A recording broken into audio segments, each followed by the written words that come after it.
What's up everyone, welcome to your first tutorial in Photoshop. In these tutorials I'm going to be teaching you every single thing that you wanted to know about Photoshop. I'm going to be starting with the very basics, and I'm going to be moving into some very advanced topics. I'm going to try to give you as much detail as I can in these tutorials and tell you everything you need to know.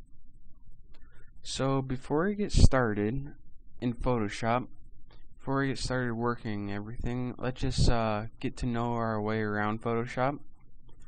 So we have it open right now, and as you can see, to the left side of the screen right here, these are all the tools, and this is what we're going to be learning today. And you can either view them as a single row, or if you click this little two triangles right here, you can view them as a double row. At the top of your screen right here, you have the menu bar.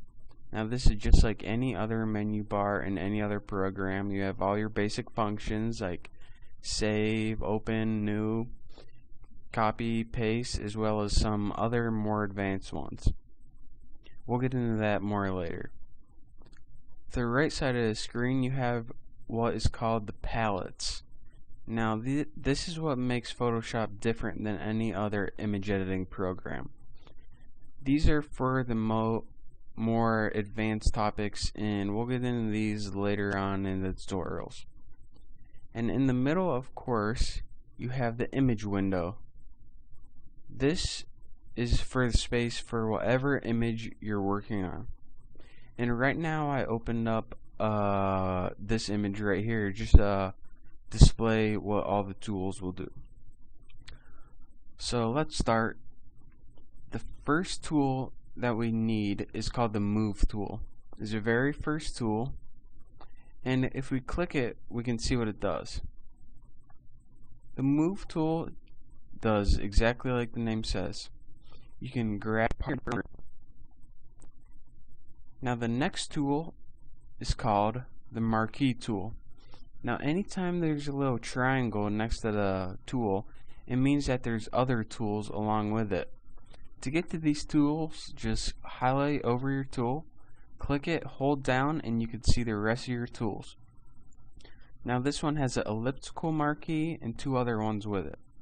But here's what the Marquee tool does. On your image you can click and drag, and you now have a piece of your image you have selected. And there's a lot of different things you can do. You can paint inside this piece, or you can pick it up and move. And the elliptical marquee does the same exact thing, except it's a circle shape instead of a square or a rectangle. The next tool we have is called the Lasso tool. You can either click it or just click L, and this will take you to the Lasso tool. Now the Lasso tool is a lot like the Marquee tool in that you can make selections with it. So if you want to just make a freehand selection by scrolling around a piece of your image and letting go, you now have a selection that you can either paint inside or move, or just move around. Since we know how to move, that's the only thing we know how to do right now. And you also have a polygonal lasso tool. And what this does is the exact same thing, make selections, but it makes it in the shape of a polygon. So as you can see, we now have a selection in the shape of a polygon that we can move around. And the last tool is called the Magnetic Lasso tool. What this does is attach to any similar colors and keep on that selection as long as you keep your mouse over. Now make sure you don't stray to the side, or it'll pick up on some colors that you don't want. But for the most part, we don't really use that tool to make selections. We use some of the other ones. Now the next tool you're going to use is called the Quick Selection tool. Again, this is one other tool to make a selection. Say you wanted to select all this canyon right here, or this arc, whatever it is. So you would pick the quick selection tool and copy all the similar colors. And now from here you can do many things with it, such as move. Like I said, it's the only thing we need to know how to do.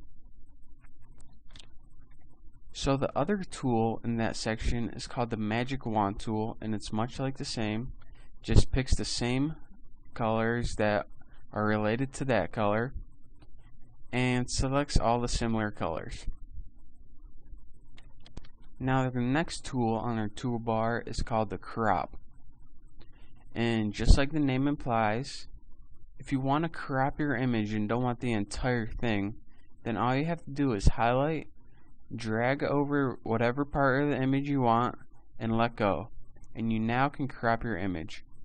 You can vary the size, vary the height and width, or you can even rotate it. And then when you're ready to crop, just press enter, and there you have your new image. And this last tool in this section is called the slice tool. That's for making web design programs, and we won't really talk about that as we're beginning. But that's all the time we have for right now. In the next topic we'll cover the rest of the tools. And if you're not already there, you can go to www.thenewboston.com to see my tutorials and to go over everything that we went over today, and I'll also give you step-by-step instructions. Thank you.